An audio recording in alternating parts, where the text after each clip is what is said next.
toda la gloria al Señor. Gloria a Dios, gloria a Dios, gloria a Dios para siempre.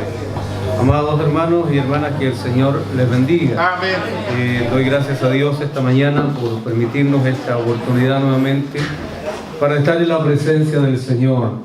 Hermoso día que el Señor nos ha brindado hoy día, a pesar de que algunos pronósticos decían que iba a llover hoy día, pero está bueno el tiempo, gracias a Dios.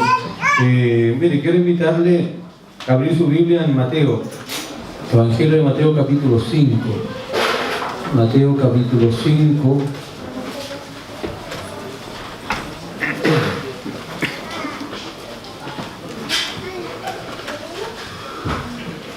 Del verso 1 en adelante vamos a leer ahí, hermanos. Seguramente quienes conocen la Biblia ya saben de qué se trata este sermón, pero vamos a tratar de profundizar un poquito en él. Saludar a todos los que no he saludado en el nombre del Señor. Dios les bendiga en esta mañana. Los niños se van a la clase de niños y los adultos se quedan acá con nosotros para compartir. Y las mamitas no se llegan preocupadas de los niños, porque hay personas a cargo de los niños. Y si gritan, lloran, patalean, déjenlos que lloren, porque eso es lo que hacen los niños. No se preocupe porque está su niñito allá y no vaya usted como león a defender a su niño. ¿Qué le pasó a mi niñito? No, déjelo ahí, no así. Tiene que aprender a vivir una vida de niño.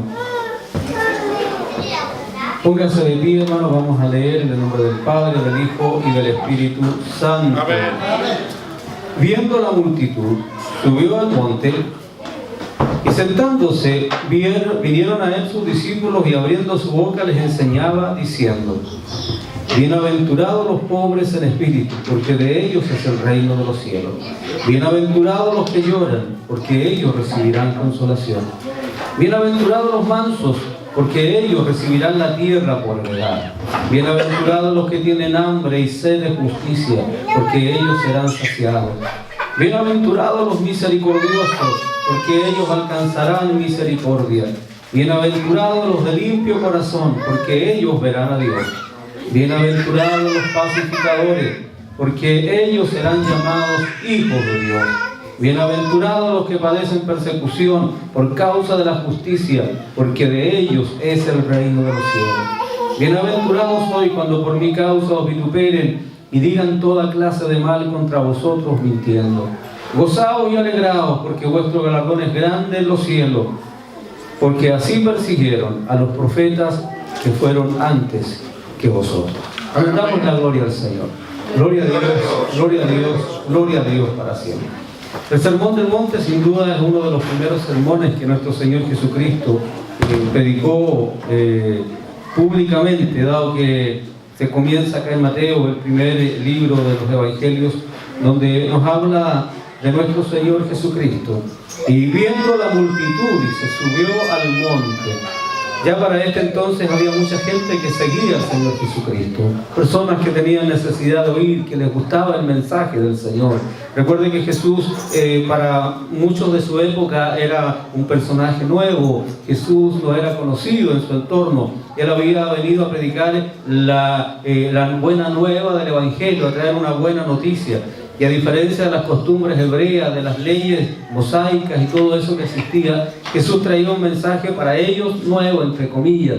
Sin embargo, muchos de ellos rechazaban a Jesús, pero había una gran multitud de personas que seguían al Señor Jesucristo. Y el seguirlo era donde Él iba, ya estaban, donde sabían que estaba Jesús. Y en esta ocasión, en el primer sermón del monte, Jesús comienza a hablarles diciendo: Bienaventurados los pobres en espíritu.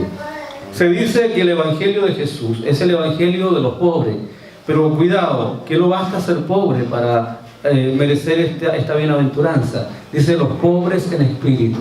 Muchas veces se asocia la palabra pobreza con humildad, pero no tiene nada que ver eso con lo otro. La palabra pobreza, hermanos, tiene que ver carencia de bienes materiales, necesidad de cosas materiales. Y la humildad es otra cosa. Por lo tanto, no podemos nosotros asociar ni amarrar esas dos cosas. Esta persona es humilde por el solo hecho de que es pobre. Porque yo conozco mucha gente pobre que es altanera, que es soberbia, que es malvividora, que hace muchas cosas que no debe. Y conozco mucha gente que tiene muchos recursos, pero que también son humildes.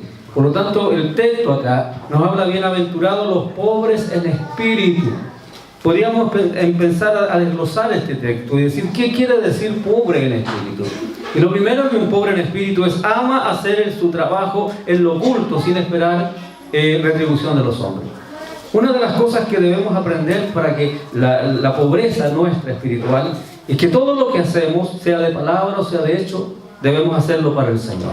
Amén. Nunca para que los demás nos honren, nunca para que los demás nos reconozcan o nos pongan un galardón para decir que bueno, el hermano tanto hizo esto, así que démosle un aplauso. No es eso lo que buscamos. El hombre espiritualmente pobre es aquel que ama hacer las cosas bien y no espera recompensa. Eso está en Mateo capítulo 6, verso 14, si usted lo quiere ver. Donde el que ama la verdad en oculto, ora a su Padre en oculto. En segundo lugar, ama ocupar el último lugar, no porque desea ser más que los demás, sino porque en su corazón él sabe que ese es el lugar que debe ocupar. Cuando usted piense de sí mismo, que debe ocupar un lugar distinto acá adelante, allá debiera estar yo, quiere decir que usted no está siendo pobre en espíritu. El pobre en espíritu nunca va a querer trascender de los demás, Amén. Nunca va a querer ser más importante que los demás. Y eso nos pasa, hermanos, a muchos de nosotros. A mí en lo personal me pasa muchas veces. A mí Dios me ha bendecido de una manera extraordinaria, hermanos, en todo ámbito de cosas, en la relación social, cultural, en nuestra comuna, a nivel de institución. Dios me ha subido a lugares de privilegio. Pero yo nunca me he creído el cuento de que soy mejor que otras personas. Nunca yo me he creído el cuento de que porque yo soy el presidente del Tribunal de Ética y Disciplina, soy mejor que el resto de los pastores. Todo lo contrario. Siempre le he aprendido a pedir a Dios que me ayude a tener la humildad suficiente para no hacer nunca las cosas de acuerdo a mi voluntad humana, sino de acuerdo a la voluntad del Señor. Amén. Ser pobre en espíritu significa, hermanos, hacer las cosas de buena voluntad siempre, agradando al otro. Muchas veces ser pobre en espíritu significa negarse a sí mismo, negarse lo que uno consideraría que para uno es justo, para que otros sean bendecidos. La pobreza en espíritu nos lleva a comprender que es tan importante la otra persona como lo somos nosotros, a nunca darnos nosotros un valor más allá de lo que tenemos. La palabra del Señor a través del apóstol Pablo dice que ninguno tenga más alto concepto de sí mismo del que debe tener, sino piense de sí mismo con cordura, con inteligencia. Si alguien cree que es mejor que otro, creo que está perdiendo el horizonte. Todos nosotros necesitamos aprender de los otros. Amén. Nadie sabe tanto que no pueda ser enseñado. Y nadie puede pretender que yo lo sé todo. Necesitamos aprender los unos de los otros. Yo como pastor aprendo muchas veces hasta de los niños. Aprendo de la humildad de ellos, de cómo ellos tratan entre sí sus problemas, de cómo pelean por un rato y al rato nuevamente están jugando. Eso uno lo aprende, lo ve en la práctica. Ser pobre en espíritu significa, hermano, reconocer primero a Dios sobre todas las cosas. La humildad nos lleva a entender de que nunca debo poner mi voluntad, mi deseo, mi propósito en las cosas materiales, ni mucho menos en las cosas que Dios me ha dado, porque lo que tengo Dios me lo dio. No lo tengo por mi capacidad. Amén. Alguien pudiera decir, mire, yo tengo un auto, lo gané, no, el Señor se lo dio. Porque si Dios no le hubiera dado salud a usted no tendría nada. Amén. Dios me dio esto otro, Dios me dio acá, Dios me dio allá. Ese es lo que el cristiano debe saber. Un hombre humilde, pobre en espíritu, no busca ser alguien grande, ni en lo terrenal ni en lo espiritual. Nada de lo que hace lo hace para ostentación personal. Aquí vengo yo. Aquí viene el Mr. Gato, hágale de camino, ¿qué va a pasar? No, uno aprende que lo que hace, lo hace para el Señor. Amén. Hay personas que se creen eso, hermano. Recuerdo una vez, en una iglesia muy grande, un hermano era el evangelista del momento y una iglesia tremenda, más de 800 personas habían ahí, empieza la gente cuando empieza a aplaudir y el hermano miraba a todos lados y se baboneaba y decía, oh, que me aman aquí. Decía, y se sintió importante y subió orgulloso para arriba. Y cuando el pastor lo presentó y le dijo, hermano, no es a usted que lo están aplaudiendo, es al que viene con usted. Recuerden que usted es el burro nomás, donde viene montado el Señor. Aleluya. Se le bajó el ánimo. Gloria a Dios. Y a veces nosotros creemos, hermano, que los aplausos son los que nos honran. Yo he aprendido lo que es eso, hermano, y ¿sabe cómo yo he aprendido a distinguir eso? Los aplausos, los honores de la gente, el reconocimiento de la gente es igual que un chicle. Te dirá, pero pastor, ¿cómo es? Porque el chicle usted tiene que masticarlo hasta que se le acaba el dulzón, ¿no? Cuando se le acabó lo dulce, ¿qué hace usted con el chicle? Lo bota, porque ya no tiene sabor. Las honras humanas son igual que el chicle, hermano. Disfrútelas cuando corresponda. Si algo le salió bien y alguien lo aplaude, diga amén, gracias, qué bueno. Pero bótelo. Porque si se lo sigue masticando un chicle viejo, hermano, se le va a poner de mal olor en su boca. Aleluya. Lo mismo pasa con los honores, con las honras humanas. Porque los mismos que te aplauden hoy, mañana te van a criticar y te van a señalar con el dedo. Los mismos que dijeron al Señor, bendito el que viene en el nombre del Señor.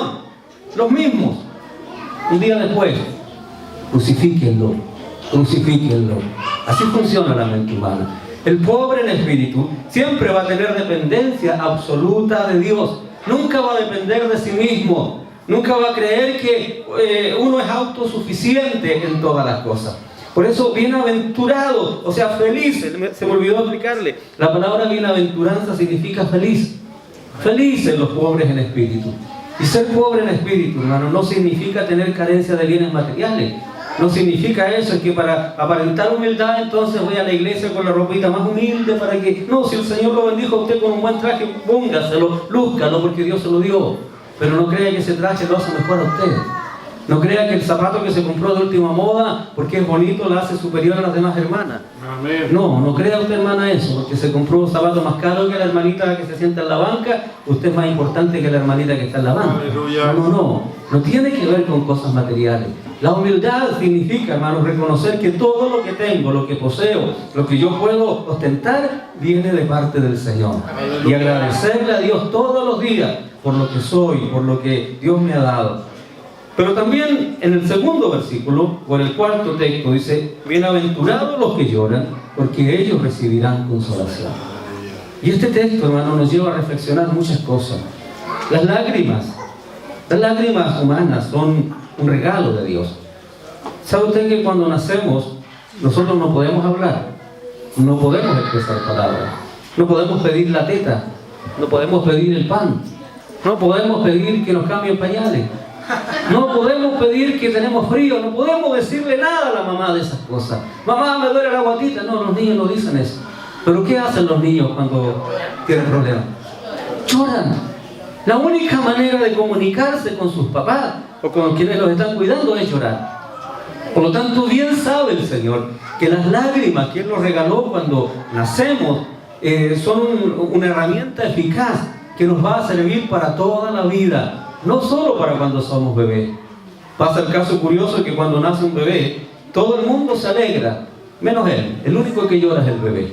Porque si no llora, hay problema. El médico dice algo pasa, hay que hacerlo reaccionar. Lo toman de las patitas y le pegan una buena palmada ahí en alguna parte del cuerpo y empieza el niño a llorar. ¿Y qué pasa? El niño llora y todos los demás se alegran. ¡Ah, qué bueno! Lloró, está bien el niño. Pero usted no le preguntó a él si le dolió la palmada y por eso está llorando. Pero él se manifiesta de esa manera, a través de las lágrimas. Y Dios sabía que esa herramienta de las lágrimas nos iban a acompañar durante todo el trayecto de nuestra vida. Porque las lágrimas no solo son de tristeza, no solo lloramos por tristeza, lloramos también por alegría. Lloramos, hermano, por emoción cuando vemos crecer a nuestros hijos. Y yo no sé si a usted le ha pasado, pero a mí sí. Cuando vi caminar a Maribel por primera vez, a mí se me cayeron las lágrimas. Claro, el papá por primera vez no tenía idea lo que era ser papá. Aleluya. Y ella me dijo papá y la cargué en los brazos, la andaba trayendo en bicicleta para todos lados porque no había auto en ese tiempo. Y yo me lucía con mi hija hermosa, Dios la bendiga. Y todos decían que linda la guagua. Pero yo me emocioné cuando la vi dar sus primeros pasos. Aleluya. Y aunque se cayó, la fui y la levanté hasta que aprendió a caminar.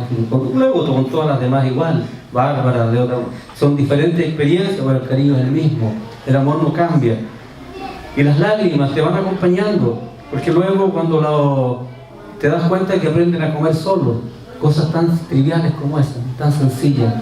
Cuando los hijos comienzan a comer solos, después de haber un periodo largo, tenés que meterle la comida a la fuerza porque no quería comer, un día despiertas y te das cuenta que él tomó su cuchara y está comiendo solo. No sé si le ha pasado a usted, y está comiendo solo. Y aunque parezca algo tan normal, para un padre eso es algo importante. saber que su hijo ya está comiendo solo. Aleluya. Nos emocionamos cuando van al colegio y llegan con unos borrones en la hoja del cuaderno. Papá, mira, te hice a ti. Aleluya. Y lo que hay ahí son dos.